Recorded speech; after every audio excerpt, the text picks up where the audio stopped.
ਸਤਿ ਸ਼੍ਰੀ ਅਕਾਲ ਦੋਸਤੋ, ਮੇਰਾ ਨਾਮ ਜੈਦੀਪ ਹੈ ਔਰ ਤੁਹਾਡਾ ਸਾਰਿਆਂ ਦਾ ਸਾਡੇ ਇਸ ਨਵੇਂ ਪ੍ਰੋਗਰਾਮ ਕੈਨੇਡਾ ਇਨਸਾਈਟ ਵਿੱਚ ਨਿੱਘਾ ਸਵਾਗਤ ਹੈ।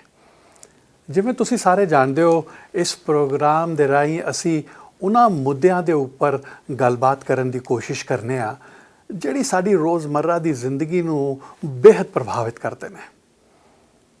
ਅੱਜ ਸਾਡੀ ਖੁਸ਼ਕਿਸਮਤੀ ਹੈ ਕਿ ਅਸੀਂ ਆਪਣੇ ਸਟੂਡੀਓ ਵਿੱਚ ਡਾਕਟਰ ਅਨੁਰਾਗ ਸਿਨਹਾ ਜੀ ਨੂੰ ਸੱਦਾ ਦਿੱਤਾ ਹੈ। Doctor Sinha Indian foreign service ਤੋਂ ਆਉਂਦੇ ਨੇ ਔਰ ਕਈ ਮਾਮਲਿਆਂ ਦੇ ਉੱਪਰ ਬੜੇ ਬੇਬਾਕ ਆਪਣੇ ਵਿਚਾਰ ਰੱਖਦੇ ਨੇ ਔਰ ਮੈਨੂੰ ਲੱਗਦਾ ਹੈ ਕਿ ਅੱਜ ਦੀ ਗੱਲਬਾਤ ਸਾਡੇ ਸਾਰਿਆਂ ਨੂੰ एक बहुत दूर तक मैसेज पहुंचाने असी कामयाब हो सकांगे। डॉक्टर सिन्हा, आपका बहुत बहुत स्वागत है।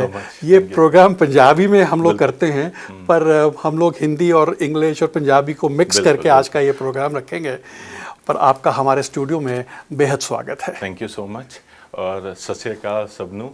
मैं जद कैनेडा आया सीगा मैं थोड़ी पंजाबी बोल सकता था। हाँ, मैं इत्थे ही सीखा पंजाबी बोलन और समझना मैनू आया थोड़ी। हाँ, और मैं यूज़ कर लेता जब मैनू ज़रूरत पड़ती है।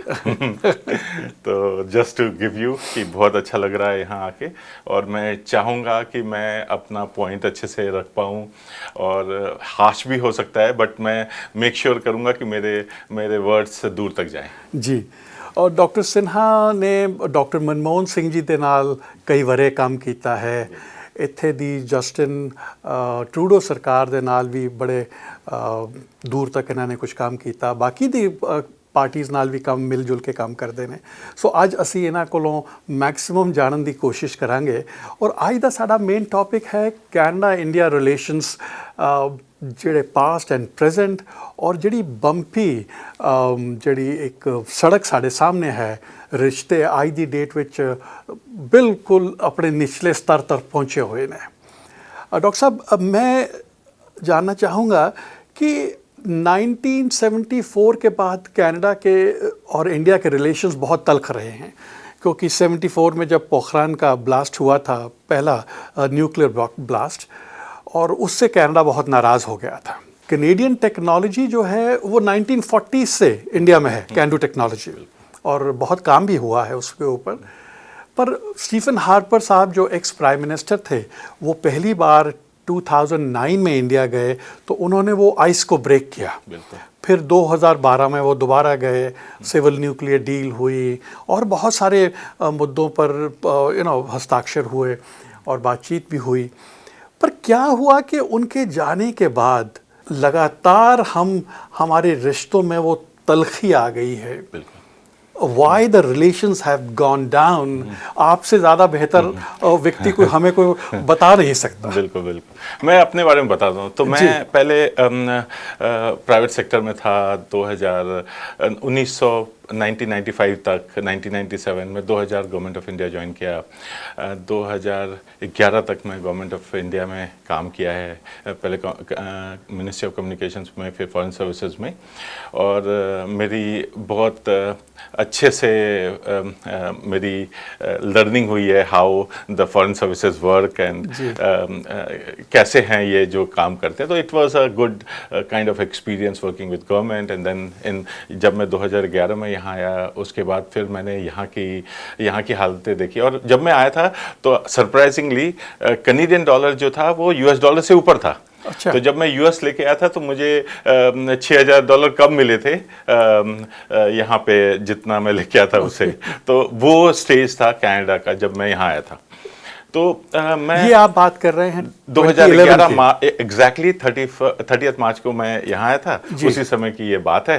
और आई सी दैट कि ये जो नेक्स्ट 10-15 ईयर्स जो यहाँ पर हैं, गुजारे हैं। मैंने स्टार्ट की, एक कंपनी एक्वायर की, ओलंपिक टूलैंड आई थी, फिर धीरे धीरे करते करते आज 20-25 कंपनीज एक्वायर कर दी। कुछ स्टार्टअप्स हैं, कुछ अच्छा कर रहे हैं और definitely the economy is really struggling as of now. सब जानते हैं कैसी हालत है। ये आपको बताना चाहता हूँ कि government of India and foreign services में जो लोग जाते हैं वो ब्राइटेस्ट ऑफ द ब्राइटेस्ट होते हैं। अच्छा। हाँ, एक इंडिया लेवल का कंपटीशन है यूपीएससी जिसको आपको क्लियर करना है। जी, जी, हाँ, हाँ। जिसमें 1.5 मिलियन लोग जाते हैं और लोग सालों साल उसके तैयारी के लिए करते हैं और बहुत अटेम्प्ट करने के बाद बड़ी मुश्किल से वहाँ जाते हैं। तो आपको पता होगा कि किस क्लास के लोग जा रहे हैं। जी। उसके बाद उनकी ग्रूमिंग अच्छी है। Right. उनको पता है कि उनको कैसे प्रेजेंट करना है, अगर वो एडमिनिस्ट्रेटिव सर्विसेज में, पुलिस सर्विसेज में या फॉरेन सर्विसेज में या अदर सर्विसेज भी है। They are really nurtured, they know how to deal with these international issues. They have been trained to do that. Right. और बहुत कंपटीशन है एक आदमी जो कि रिप्रेजेंट करेगा गवर्नमेंट ऑफ इंडिया को। जी। तो अगेन मैं कह रहा हूँ कि जो भी कनाडा कर रहा है या करना है, हाँ, स्ट्रक्चर का मिसिंग है, मुझे हर बार लगता है यहाँ पे। पर स्ट्रक्चर तो डॉक्टर साहब ये तो 1974 से चीज़ खराब होनी शुरू हो गई थी और बहुत कोल्डनेस रही बिल्कुल 2009 तक प्रैक्टिकली। ट्रंप ने अभी लास्ट 2 दिन में इतना ट्वीट दिया। जी। आपने reverse tweet prime minister of India की तरफ से नहीं देखा। जी। ठीक है ना। जी। लेकिन आपने उसके कॉमर्स मिनिस्टर ने लिख के बोल दिया पार्लियामेंट में। तो कभी भी ना हेड ऑफ द स्टेट नहीं बोलेगा कोई गलत। Okay. क्यों नहीं बोलेगा? क्योंकि उसके बाद उसके ऊपर कोई नहीं है। जी। तो there are people who will have to take this. क्यों ट्रंप के पास एक प्रेस सेक्रेटरी है जो कि प्रेस ब्रीफिंग लेती है, आंसर करती है। जी। क्यों उसके पास अदर स्टाफ से अदर देन ट्रंप ऑल्सो, जी। जो कि वो बैकअप लेता रहता है। हम अभी तक यहाँ पे आज तक मैंने नहीं देखा कभी भी कि हर वीकली ब्रीफिंग हो रही है जिसमें कि you have your point, what is going on, what is been done. 74 के बाद जो पोखरण ने ब्लास्ट किया था, स्ट्रेटेजिकली बहुत ही मतलब सीक्रेटली कर गए और it has probably it is their mandate as to how to do it and how to come to the international forum. एक तो ये था। दूसरा क्या है कि आपके पास न्यूक्लियर ट्रीटी था जो हार्पर गवर्नमेंट ने किया है। जी। जब रिलेशनशिप खराब होने लगी, कहाँ गया वो ट्रीटी? क्यों नहीं हम यूज कर रहे हैं उसको? क्यों नहीं हम निगोशिएटिंग टेबल पे ला रहे हैं? These are some of the questions which they should answer right now. The reason being is अगर हमें रिलेशनशिप ठीक करने हैं तो रिलेशनशिप तभी ठीक होगा जब sit down in a table है। पर इंडिया ने तो नॉन प्रोलिफरेशन ट्रीटी जो है वो तो बहुत साल पहले साइन कर दी थी। एनपीटी में नहीं है वो, एनपीटी नहीं है। हम लोग नहीं, इंडिया नहीं है। इंडिया नहीं है। That's why that is one of the biggest thing and still they got the civil nuclear deal हो गई, सब कुछ हो गया। And thanks to Canada, just to tell you, कोई country नहीं आई in front to support India in their requirement of uranium power for uranium use That's and right, yes. civil nuclear treaties के लिए।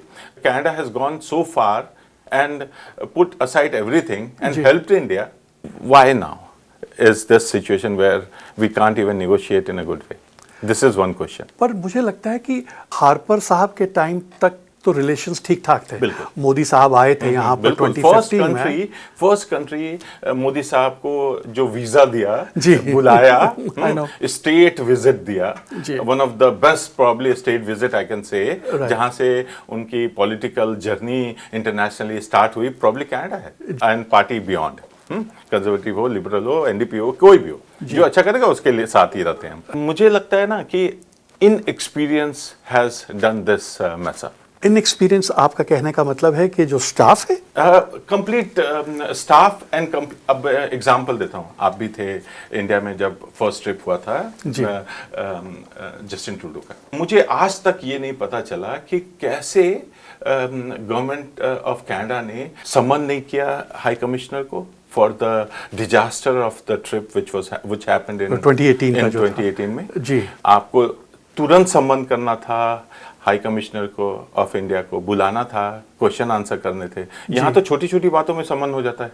जी। हाँ, and when we were there बहुत बार तो high commissioner नहीं जाते थे और उन्होंने बोला तुम जाके अटेंड करो, ऐसा भी बहुत बार हुआ जब मैं गया हूँ गवर्नमेंट ऑफ कनाडा के साथ। तो डेफिनेटली क्वेश्चन आंसर तो होना ही है, don't take it as a constructive criticism है which should be taken as a constructive. Absolutely जी, मैं इस बात पर एग्री करता हूँ। ਜਿਹੜੀ ਤਲਖੀ ਰਿਲੇਸ਼ਨਸ਼ਿਪ ਵਿੱਚ ਆਈ ਹੋਈ ਹੈ ਔਰ ਅੱਜ ਆਪਣੇ ਬਿਲਕੁਲ ਨਿਚਲੇ ਪਾਇਦਾਨ ਦੇ ਉੱਪਰ ਸਾਡੇ ਰਿਲੇਸ਼ਨਸ ਹੈ ਨੇ, ਅਸੀਂ ਉਹਨੂੰ ਕਿਵੇਂ ਬਿਹਤਰ ਕਰ ਸਕਨੇ ਆ, ਕਿਉਂਕਿ ਇਹ ਇੰਡੀਅਨ ਫੋਰਨ ਸਰਵਿਸ ਤੋਂ ਆਉਂਦੇ ਨੇ, ਇਹਨਾਂ ਨੂੰ ਬਹੁਤ ਸਾਰੀ ਚੀਜ਼ਾਂ ਦੀ ਜਾਣਕਾਰੀ ਹੈ ਔਰ ਸੀਗੀ। ਕੁਛ ਜਾਣਕਾਰੀ ਇਹ ਸਾਡੇ ਨਾਲ ਜ਼ਰੂਰ ਸਾਂਝੀ ਕਰਨਗੇ, ਪਰ ਕੁਛ ਜਾਣਕਾਰੀ ਸ਼ਾਇਦ ਆਪਣੇ ਆਫੀਸ਼ੀਅਲ ਮੈਮੋ ਕਰਕੇ ਨਹੀਂ ਵੀ ਕਰ ਸਕਦੇ, ਪਰ ਅਸੀਂ ਬੇਹੱਦ ਖੁੱਲੇ ਮੰਚ ਦੇ ਨਾਲ मंच ਦੇ ਉੱਪਰ ਇਹਨਾਂ ਦੇ ਨਾਲ ਗੱਲਬਾਤ ਕਰ ਰਹੇ हैं।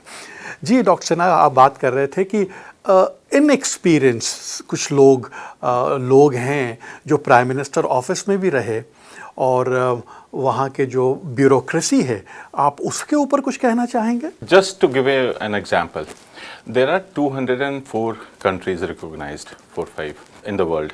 उसमें से एक कंट्री कॉल्ड इंडिया का हाई कमिश्नर को ये एक अपॉर्चुनिटी मिलती है, कनेडियन हाई कमिश्नर को, कि उसके यहाँ हेड ऑफ द स्टेट आएगा जी। Nadir Patel, as a high commissioner in India, वहाँ पर थे। आप सोचिए कि उसका कितना, एक तो कितनी बड़ी बात है। एक प्राइम मिनिस्टर 4 साल के टर्नियर में 10 कंट्री विजिट कर सकता है, 15 कंट्री विजिट कर सकता है मैक्सिमम जी, अदर देन मोदी जी। नहीं, मोदी साहब ने तो बहुत ज्यादा कर लिया। हाँ, उनके लिए तो नहीं बोलेंगे। मोस्टली इतना ही जनरली लोग जाते हैं, उसमें से आपको सेलेक्ट किया गया। अच्छा, स्टेट विजिट ना कोई ऐसा नहीं होता कि आज आपने डिसाइड किया, कल आप प्लेन पकड़ के चले गए जी। Minute to minute, second to second plans बनते हैं। राइट। हाँ, हमें जब डॉक्टर मनमोहन सिंह जी आए थे चोगम में, ट्रिनिडाड में, हमें सेकंड टू सेकंड पता था कि क्या क्या होने वाला है। राइट। ये प्लान 7 मंथ्स पहले स्टार्ट होता है। राइट। 6 मंथ्स पहले गवर्नमेंट ऑफिशियल्स वहाँ आ जाते हैं to see the mood of the country जी। उसके बाद फिर जिस बिल्डिंग में रहते हैं वहाँ पे हम हॉटलाइंस इस्टेब्लिश करते हैं। BSNL की टीम आती है जो कि हर समय रहती है। हाँ, जहाँ पर रहते हैं प्राइम मिनिस्टर, उसके नीचे कोई नहीं रहता, NSA होते हैं, फॉरेन मिनिस्टर्स रहते हैं उसी बिल्डिंग में, उसी होटल में जहाँ पर। तो it is a very secured and very it's a, और माइंड यू, ये डेवलपिंग कंट्री है। प्राइम मिनिस्टर अगर किसी कंट्री में जा रहा है ना, और वो कोई भी डील साइन करके नहीं आ रहा है या जस्ट मॉकअप डील है, वो नहीं चलेगा, वो पहले से निगोशिएट होना चाहिए। पर मुझे याद पड़ता है डॉक्टर साहब कि 2018 में जब हम लोग जस्टिन ट्रूडो के साथ में गए थे, तो वहाँ के किसी न्यूज़पेपर में बिल्कुल हमारा कोई जिक्र नहीं था। ठीक है, उसके बाद नेक्स्ट क्या मैं बताना चाहता हूँ, कौन उनको एडवाइस दे रहा है कि आप शादी के कपड़े पहनो? एक प्राइम मिनिस्टर है भाई, he is the prime minister. अच्छा, whole of the room, have you seen anybody wearing other than suit or or a dress? I really was so surprised that the head of a state and his family will be projected this way to connect with the people. With the people. क्या ये create करने की कोशिश नहीं हो रही थी कि he is very close to India? Okay. And तो ना अंडरस्टैंड करो इंडिया को, this is not the way to connect. Right. Yeah, you have come with your culture. And और इंडिया जो है ना मल्टीकल्चरल है। हाँ, वो चाहेगा कि कैसा भी कल्चर हो उसको एब्जॉर्ब कर लेगा, राइट, है ना। So you represent your culture and you show that you are competent to the culture of India, right. You know, rather than you projecting that you are what you are not, because फिर fakeness दिखने लगता है। Okay. आप समझिए। हाँ, so this is where it is one thing which we must understand कि ये नहीं चलेगा। Right. दूसरा, how can High Commissioner allow a Prime Minister to come and land without knowing who is going to come to receive him? Receive him. I know. Yeah, it was very embarrassing. I mean, really, how? You know. अच्छा, वहाँ पे मेरी उस समय बहुत सारे ministers थे जो गए थे। तो मैं अब नाम नहीं ले रहा हूँ, बट मैंने डायरेक्टली उनसे पूछा कि ये क्या हो रहा है और हम क्यों नहीं न्यूज़ में कुछ बोल रहे हैं जी, है ना। उन्होंने बोला कि सारे लोग तो यहाँ, वहाँ तो कोई है ही नहीं। And this was somebody who was very big in the government. right. So how can you leave a country and go and without having a backup plan? I am really Surprise. surprised. जी. You know, so these are few things. I can go. I have written a complete documentation, send it to the Prime Minister's office. What went wrong? जी. What should have been taken care of? And you जी, know. ये रिश्ते जैसे खराब होने शुरू हुए। मुझे याद है कि रॉ के एक डायरेक्टर मुझे उन दिनों दिल्ली में मिले थे और वो बहुत सारी बातें हुई और वो कोई वैंकूवर से साहब भी गए थे जिनके ऊपर खालिस्तान का तकमा वो था भी एकदम और गजब है। वो पर उनको वीज़ा इंडियन गवर्नमेंट ने मैं दिया वही बोल रहा था। हूँ कि आप अगर वो इतना ही रेड फ्लैग था तो वीजा किसने दिया? क्यों गवर्नमेंट ऑफ इंडिया कनाडा ने नहीं बोला कि भाई वीजा तो तुम दे रहे हो? मुझे याद Somebody है who traveled to India जी। and who is a red flag, कोई इमिग्रेशन नहीं है। उनका नाम एक टाइम पर ब्लैकलिस्ट में था। बिल्कुल, एक टाइम पे हो ना हो, एक्चुअली अब तो वैसा भी नहीं है। आप पासपोर्ट रखेंगे और जो इमिग्रेशन ऑफिसर है उसके सामने दिखेगा जी। He is red flag. Right. इसमें कोई रॉकेट साइंस नहीं है जी। हाँ, उसके बाद वो कैसे इंडिया में इंटर कर जाता है वो तो सबसे बड़ा है। लोकल और अगेन लोकल सिक्योरिटी किसकी responsibility?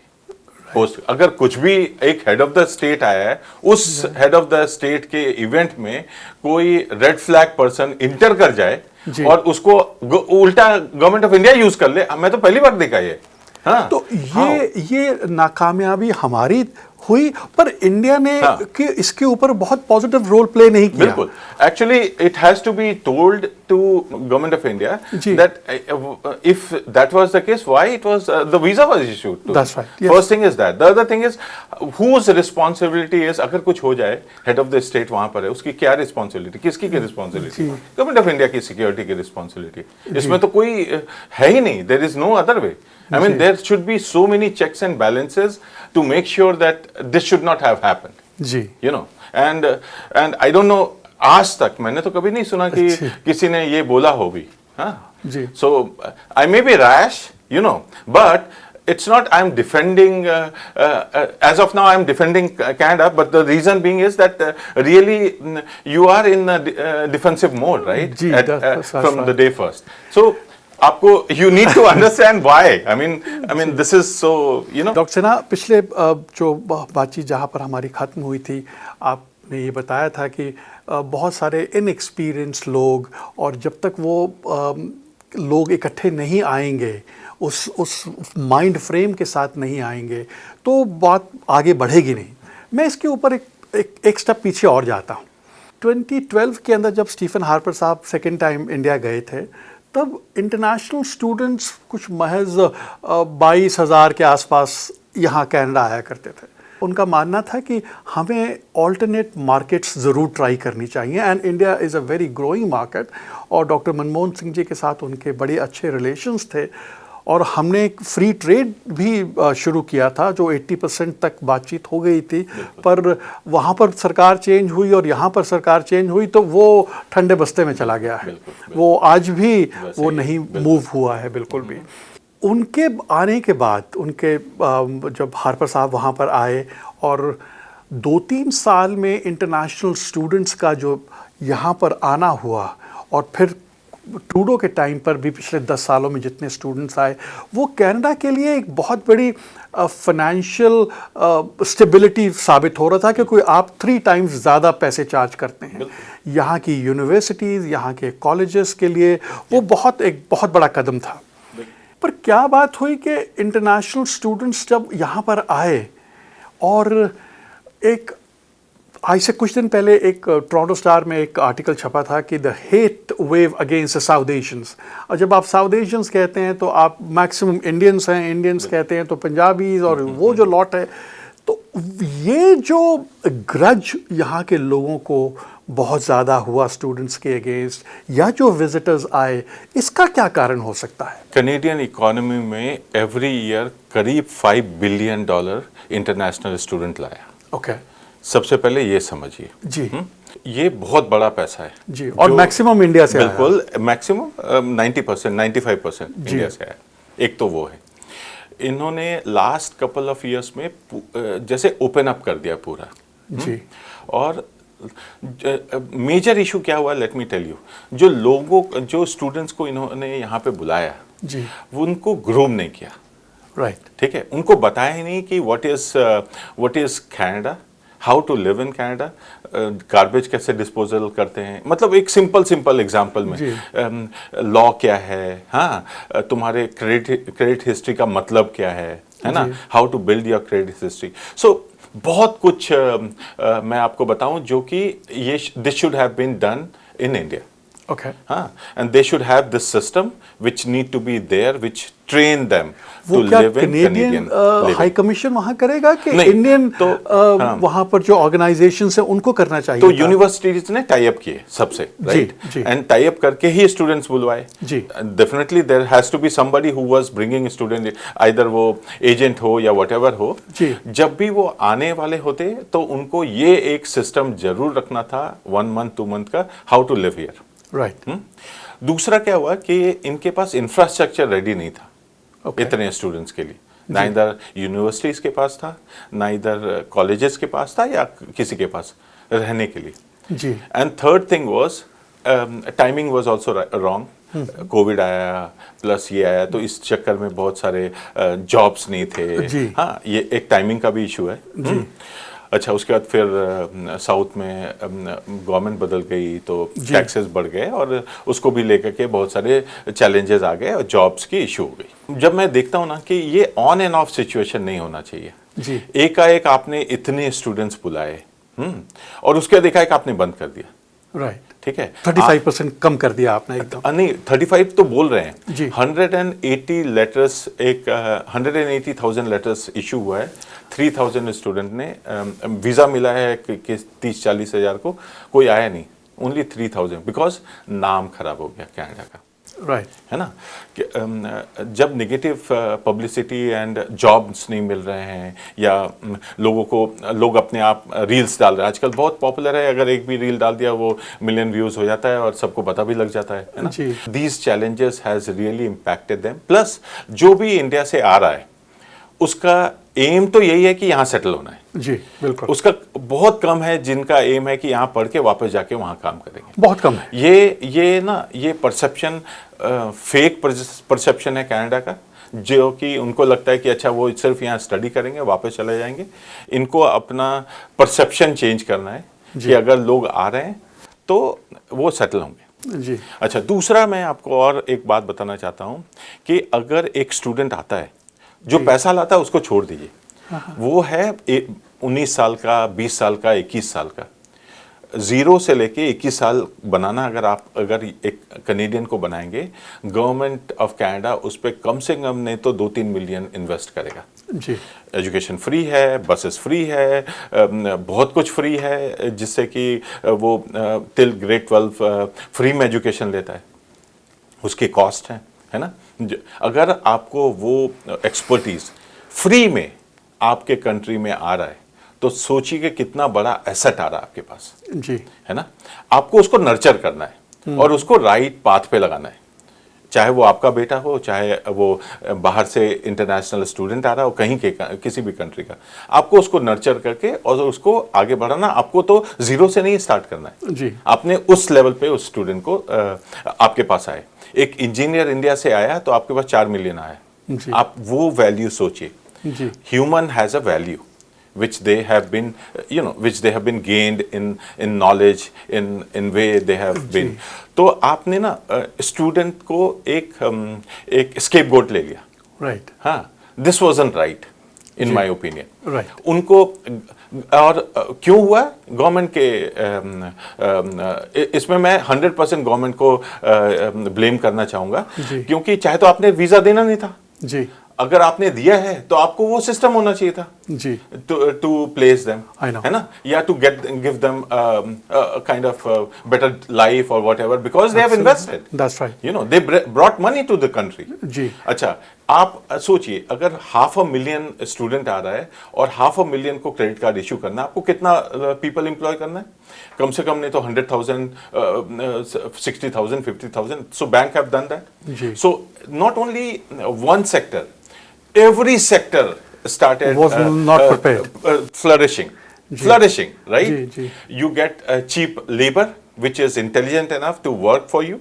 You got everything in disposable. You just had to utilize them to make them in better use. जी एकाएक आपने बंद करके आपने क्या किया कि जो यूनिवर्सिटी आज की डेट में colleges and university they are closing. जी Why? I know. Because there is not enough revenue. I know a lot of them, and there are a lot of reports which I read every day about colleges and universities, and I have seen them. It is really difficult situation for them to. Students के लिए भी एक नई problem शुरू हो रही है कि उनको जो वर्क परमिट्स इशू हुए और उसके बाद उनकी जो पीआर होनी थी वो नहीं हो रहा है. बिल्कुल. सो वो 1 मिलियन से लेकर अगले साल तक वो 2 मिलियन हो और जाएंगे. जितना आप डिले कर रहे हैं ना, every delay is going to impact these students. Ji. Either उनको वापस जाना पड़ेगा, और उसमें क्या प्रॉब्लम है कि वहां वो उन्होंने लोन लिया हुआ है जी. 20 लाख 30 लाख 40 लाख यहाँ आने के लिए.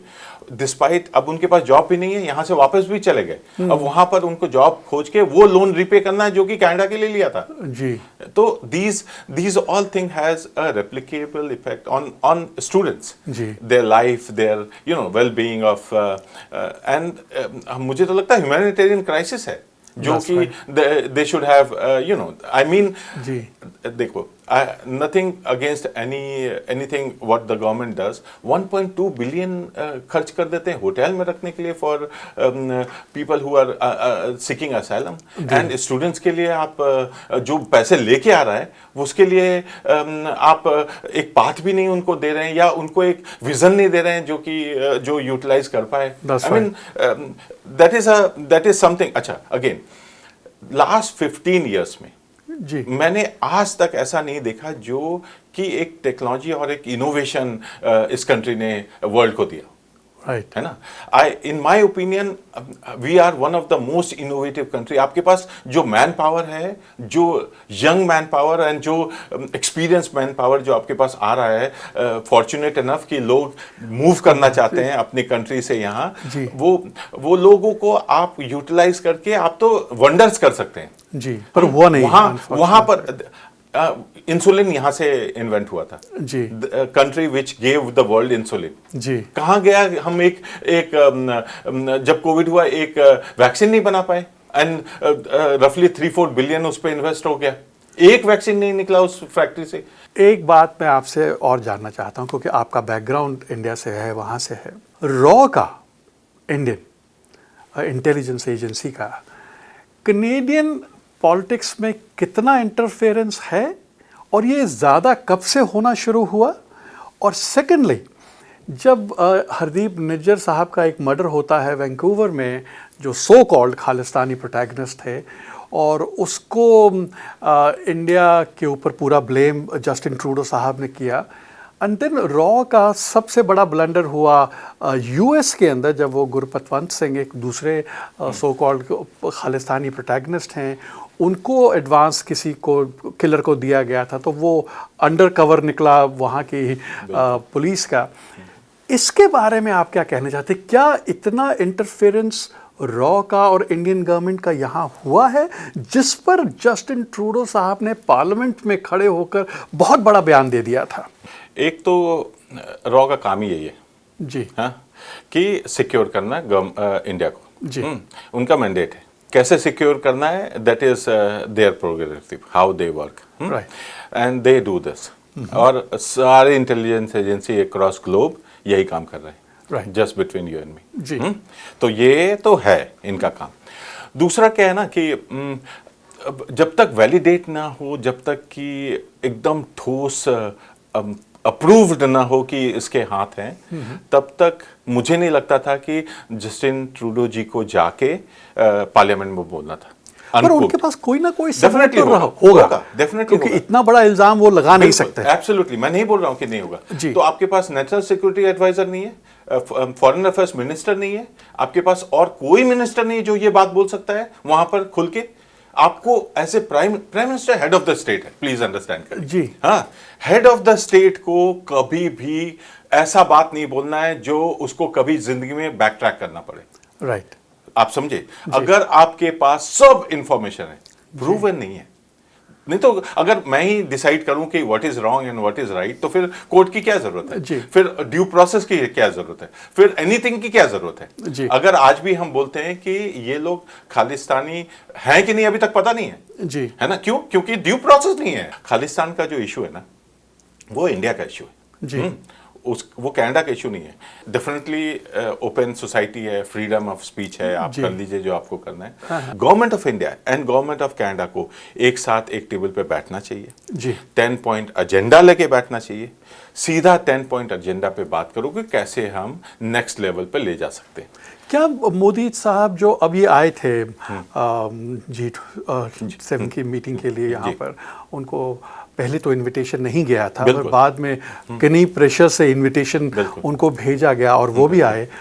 क्या ये प्रोसेस नॉर्मलाइजेशन की तरफ जा सकता है? जा सकता है एक्चुअली, अगर अदर बॉडीज इंटरफेयर ना करे ना जी। इस प्रोसेस में, तो जा सकता है। ये सब जो इश्यूज आ रहे हैं, जो अब आने लग गए हैं, खालिस्तान का भी बहुत बड़ा इशू आ गया, और ये सब इश्यूज को अगर हम अलग ना करें ना, तब तक ना, क्योंकि ये इतना बड़ा इशू अननेसेसरी बन गया ना, क्योंकि प्राइम मिनिस्टर ने पार्लियामेंट में जाके के अपने से ही ये इशू के इतना बड़ा बना दिया है कि अब ये बहुत बड़ा इशू है। It was not supposed to be that big as an issue just between you.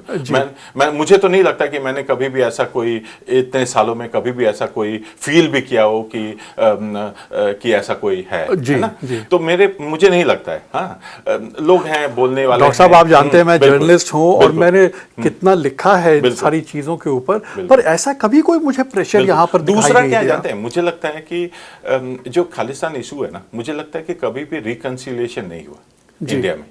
हाँ, कभी भी कोई पार्टी आके बैठ के पूछा नहीं कि भाई तुम्हें क्या करना है यार, कैसे इसको रिजॉल्व करना है ना? Something in a bigger sense. अगर कोई पार्टी बियॉन्ड पॉलिटिक्स जाके अगर ये करता ना, ये रिजॉल्व इजीली हो सकता है। इसका मतलब है कि हमारा पॉलिटिकल जो पार्टीज हैं वहां पर, पॉलिटिकल सिस्टम जो है, जैसे कश्मीर के अंदर कुछ लोग नहीं चाहते थे कि कोई समझौता हो, वो उसको हमेशा बंद हो जाता है, उनकी दुकान बंद हो जाती है, वो उसको हमेशा बर्निंग रखना चाहते हैं।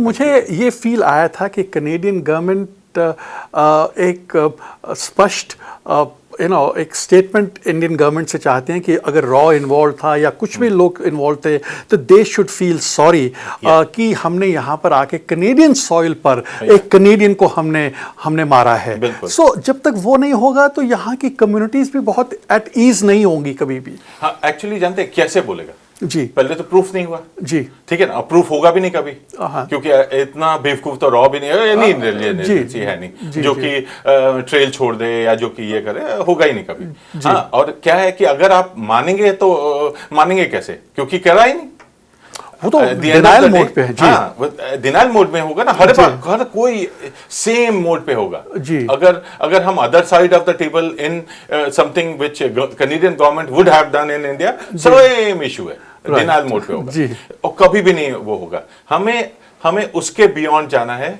और हमें या अगर प्रूफ है तो you will have the right to show the proof, right? You know, anybody can, definitely would love to get into.